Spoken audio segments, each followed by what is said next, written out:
ACI Auto Sport. A partir de agora, confira tudo sobre o mundo da velocidade na terra, asfalto, arrancadões, ralis e drift, além de cobertura de eventos, entrevistas com pilotos e o calendário das principais provas do Brasil. ACI Auto Sport, uma produção do Automóvel Clube de Itajaí. A apresentação do comunicador Mafra e reportagens Francis Henrique Trenepol.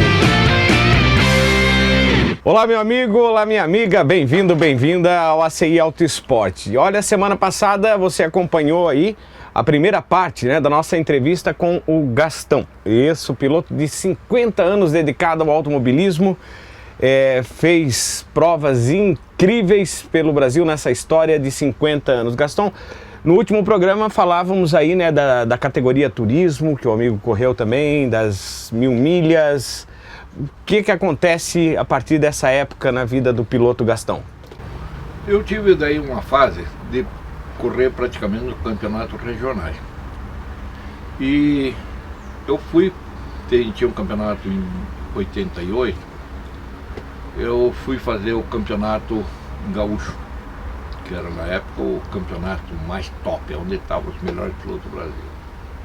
Fizemos boas provas, cheguei a liderar o campeonato lá, inclusive. Mas no mesmo ano, eu participava do campeonato paranaense de terra, pela equipe Gans. E no mesmo ano, fazia o campeonato Norte-Nordeste, em Fortaleza, em Recife. Nesse fazia algumas provas do brasileiro, que foi em 88, que foi para mim uma das melhores épocas, assim, com um carro particular.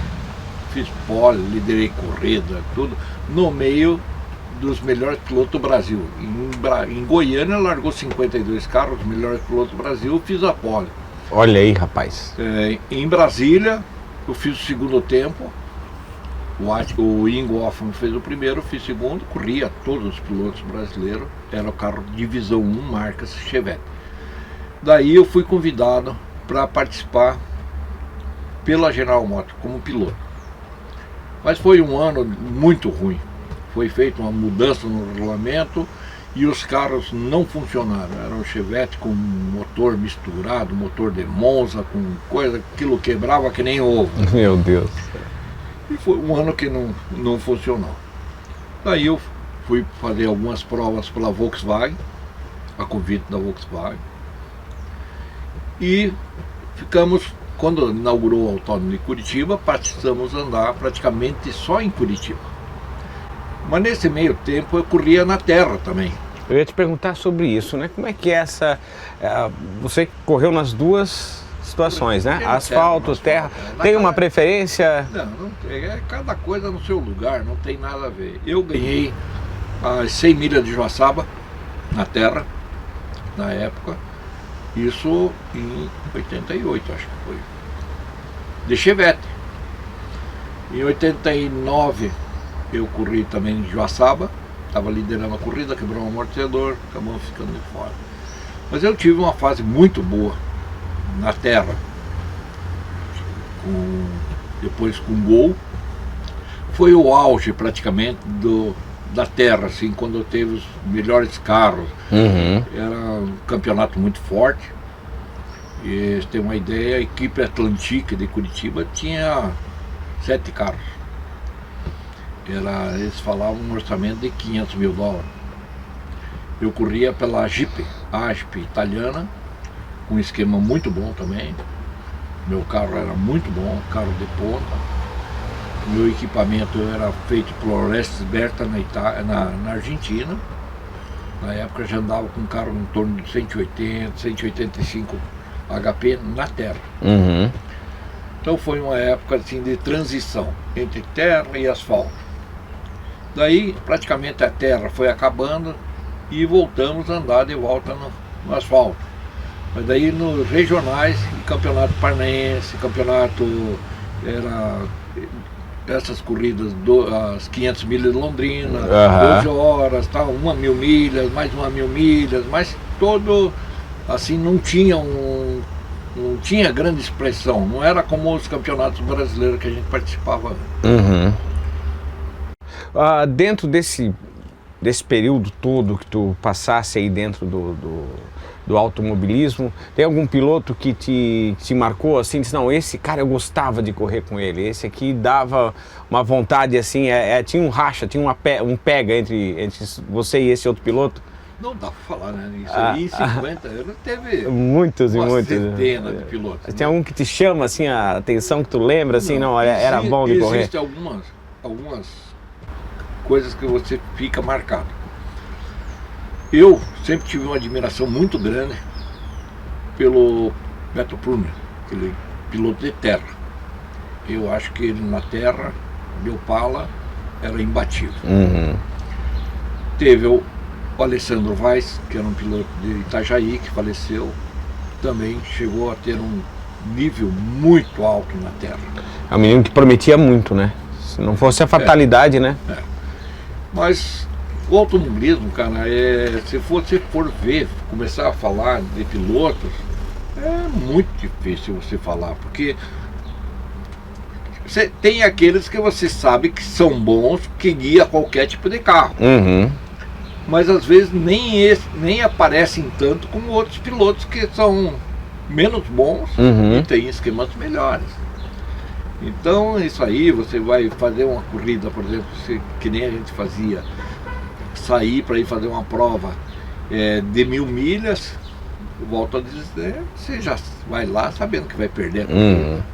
E isso não menospreza nada, porque você está fazendo às vezes mais do que o cara que ganhou a corrida. Muito mais difícil para você. Muito mais complicado, né? Se você não tem aquela estrutura, digamos, né? Você chega lá em 15º lugar, achando que está maravilhoso, e está maravilhoso, mas o cara ganhou a corrida sem mérito nenhum, porque correu com um carro que é completamente desproporcional. O cara pega uma Porsche contra você com um Audizinho, você de Gol. Não, ele ganhou. Qual é o mérito de ele ter ganho aquela corrida? Nenhum. Eu acho que não tem mérito nenhum. Então tem muitos pilotos aí de nome, muito nome, mas deixaram muito a desejar, principalmente no turismo, que eu acho que tem muito piloto que andou muito em cima, foi campeão muitas vezes, mas em cima de equipamento. De equipamento, né? Não tinha a raça mesmo, a técnica, vamos colocar assim. Não precisa, né? Fica mais fácil, né? Fica bem mais fácil. Você acelera e deixa o carro fazer o resto. O carro faz 90%. Hoje os carros estão muito mais fáceis de guiar.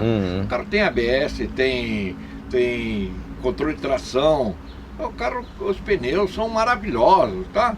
Então o cara pega uma corrida na chuva com uma Porsche, vamos dizer. Ou uma Lamborghini, uma Ferrari, esses carros. O carro praticamente faz tudo sozinho. Você ali é 30%. O resto o cara arruma. Os carros que nós corríamos, 95% do piloto, e o carro só quer ir pro mato, ele não quer ir para estrada. Então o pneu às vezes nem tem condições, o pneu não é novo. Vamos andar e vai embora, vai aplanando e você vai levando. E existia nessa época, né? Vamos botar lá, 80, 90, como é que era a questão entre os pilotos? Havia um apoio de um no outro? Quebrava o meu carro aqui, eu conseguia uma peça ali, tinha esse envolvimento. Hoje já não tem mais, né? Não, isso eu acho que foi até 1990, ainda tinha um ajudava o outro assim. Eu tive uma ajuda muito grande na época, que a gente ia para lá praticamente sem peça reserva, e tinha uma pessoa que chamava Afonso Giafone, e era o almoxarifado dos pobres. A gente ia lá, por amor de Deus, tem uma bomba de combustível, ela precisa de uma bobina, tá aqui. Então, mas os outros pilotos, assim, quando chegou já num outro nível, você não vai nem pedir, porque ele não vai te dar, você é concorrente. Nem te olha. Não, ele passa por você, faz de conta que não conhece. Entende? Hoje tem ainda muitos pilotos aí que corriam comigo, participaram comigo, e ainda são nariz erguido. Então, você... E esses pilotinhos novos, esse é o que eu queria falar. Piloto que anda 1, 2, 3 anos e sobe. Ele começa a correr e vai lá e desaparece. 99% desses pilotos sobem. E são os pilotos mais boçais que você pode encontrar no autódromo. Eles são arrogantes, se acham os melhores, e andam 2, 3 anos e desaparecem. Ele some, não tem aquele comprometimento. Não é. Não é paixão. É para se mostrar para as meninas, ou para dizer para os amigos que correm de automóvel, que é isso, que é aquilo, vamos gastar um pouco de dinheiro do papai, quando o papai estiver com vontade, e depois desaparece. Eu acho que, não sei se eles devem estar certos, ou eu estava certo, eu acho que eles estavam certos de parar. Porque o automobilismo, infelizmente, eu peguei a época que você tinha de sofrer, correr atrás de patrocínio. Hoje você vai correndo Stock Car, um piloto ganha 60, 80, 100 mil reais muito por mês. Só que a minha fase não pegou. Não, tinha que tirar do bolso e tinha que ir para cima. Eu não tinha pegado no patrocinador. E o patrocinador dizia para você, vou te dar o dinheiro, pode vir buscar. Precisa quanto? 5 mil reais, tá. Chegava lá e dizia assim, só consegui 2. Aí. E agora? Você vai, ia com a corrida para aqueles dois. Corria com os dois. E comprava pneu e punha combustível, pagava inscrição e cacete. Então, eu teve uma história da época de Divisão 1, corria eu e o Raul Boesser na mesma equipe. Equipe de tecelagem imperial, tecelagem moderna. E nós fomos fazer uma prova em São Paulo e choveu. E a gente na época usava pneu torneado, pegava um pneu novo, torneava ele para deixar baixinho, que era mais rápido. E daí não tinha pneu para chuva. O patrocinador foi, comprou pneu. Ligou no box com os pneus. 4. Eita, nós. 2 para mim e 2 para o Raul. Dividido ainda? Era dividido? Não era 4 para cada um? Não, era 4 pneus para os 2. Nessa eu me dei muito bem. Era Interlagos antigo. Eu coloquei os 2 pneus do lado direito, que era o maior número de curva que tinha. Olha o macete do piloto, né? Isso aí não é macete, isso aí é pobreza mesmo. É? E eu, por exemplo, ele pôs os 2 pneus atrás. E eu pus os 2 do lado direito. Os meus funcionaram melhor. Mas também podia ter dado uma panca muito grande. Pois é, vai ver, né? E foi passando e vai acontecendo e a gente vai lembrando. E, lógico, nessa tua temática aí de jogar os 2 pneus para um lado, isso dava um desequilíbrio no carro? Claro que dá, né? A pista de Interlagos tinha 7.600 metros, 7.800 metros. E você tinha que ter muita coragem então também. Muita irresponsabilidade. Diz que era muita doideira? Porque Interlagos tinha aquela curva 1 e 2, que era de altíssima velocidade, a 3. A pista tinha 7.600 metros, tem uma imagem. É muito grande a pista. Naquelas 25 horas fizemos só 340 voltas.